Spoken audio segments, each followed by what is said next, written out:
what I'm going to show you now is the filling up of a commercial mop barrel.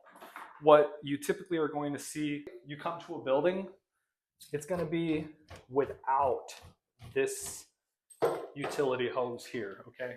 I went to the store, you go to any of your local hardware stores, get yourself a small hose. The standard size typically works on most of the faucets.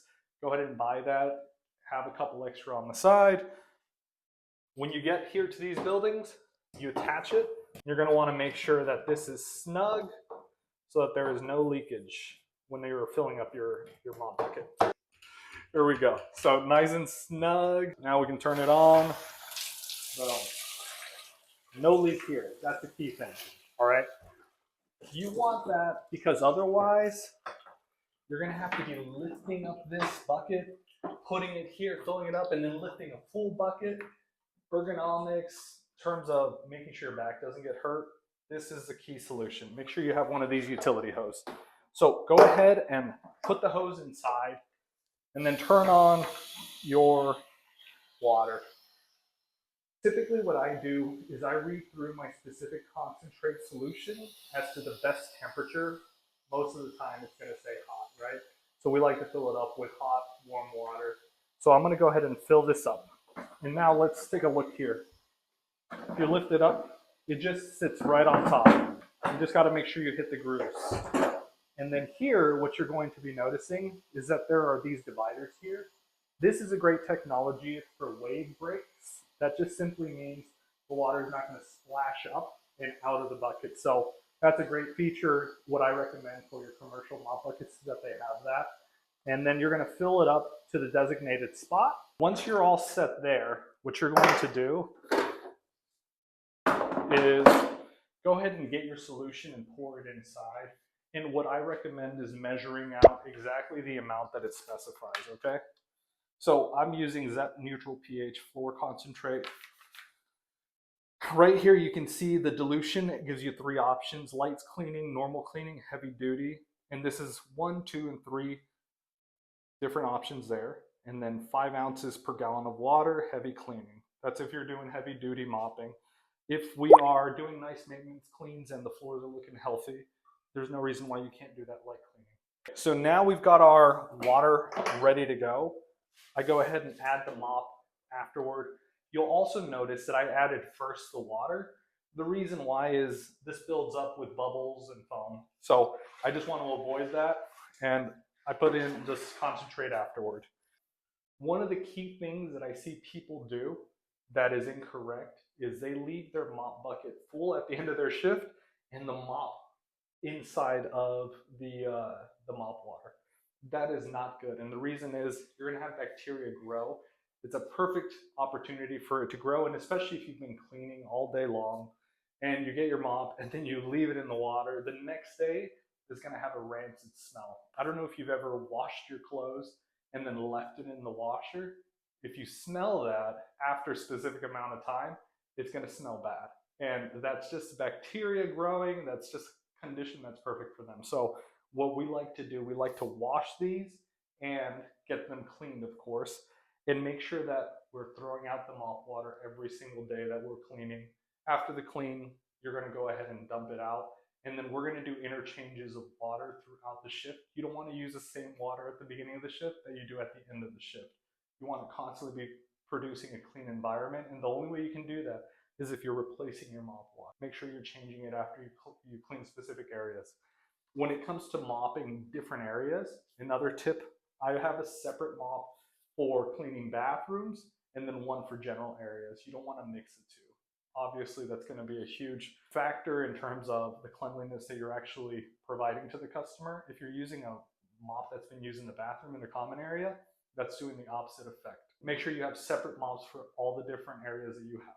When it comes to then using the mop, you're going to go ahead and lift that and you're going to put it into this, and then you're going to go ahead and push that down. Okay, and then what I like to do if I want to get a little bit more out of this squeegeeing is I twist it. See that? And then I push it down in here. There you go. And that gets a little bit extra. You don't want this to be so wet that when you're mopping, it's just going to be leaving a puddle behind. You want it to leave it wet surface and then it's going to dry. But if you're leaving a puddle behind, the hazard just becomes that much greater. All right, let's walk over here and I'll give you some tips on doing stairwells.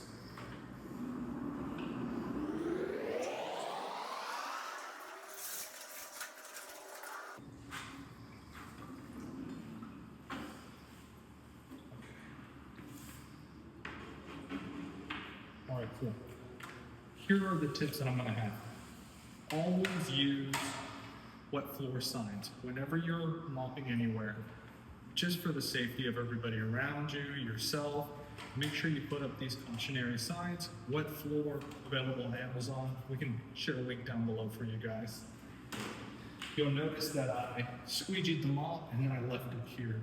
The reason I did that was to allow it to not be entirely wet. I want to make sure that this is minimal in terms of the amount of time that it takes to dry and make sure that this is not drenched. So this is why I'm going to leave it right here.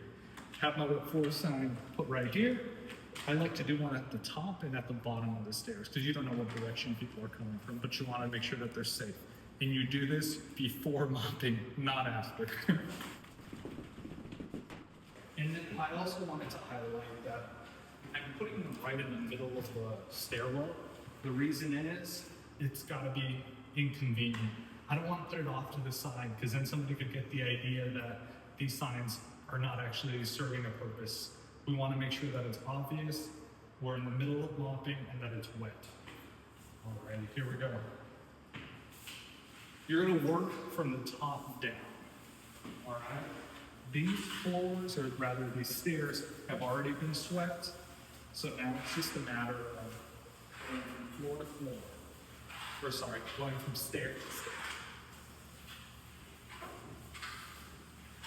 When I'm doing this, I'm hitting all the corners, left to right, multiple passes. There we go.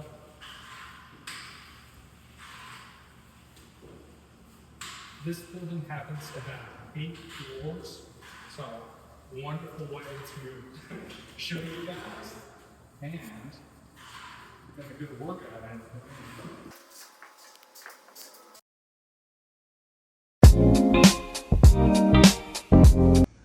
Once you're done mopping, you're going to go ahead and what I like to do is squeegee the mop, okay?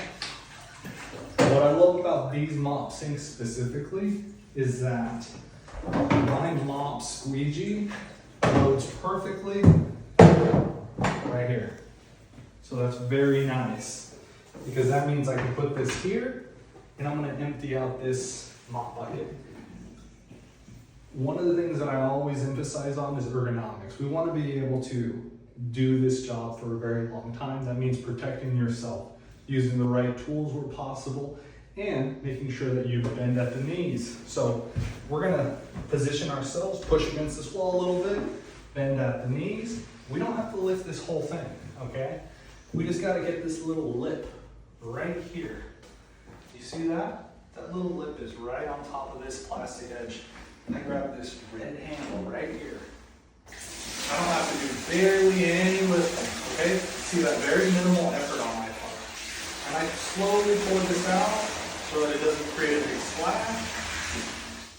All set. Okay, now there's a little bit of debris left in here. So what I'm gonna do is I'm gonna take this utility hose that I told you guys about earlier, turn on this hose, spray the inside of the bucket. This is gonna get that last little bit of debris cleaned out of here, all right? If necessary, give this mop bucket a scrub with a brush if necessary, okay? In another video, I washed a towel in the middle of a clean and I said, you know, cleaning the cleaning tools, but sometimes it is necessary to do that. Okay, excellent. Now this is ready to go, ready for another day. Never leave the mop inside of the water, causes bacteria to grow. All right, you're gonna wanna let it sit, air dry. This specific mop head, we're gonna go ahead and get it replaced. So we're gonna get a new one for this one. Drop any comments, follow us, ESNW Cleaning. We service the Seattle-Tacoma area. And let me know if there's any other hacks or questions you have about mopping or janitorial in general.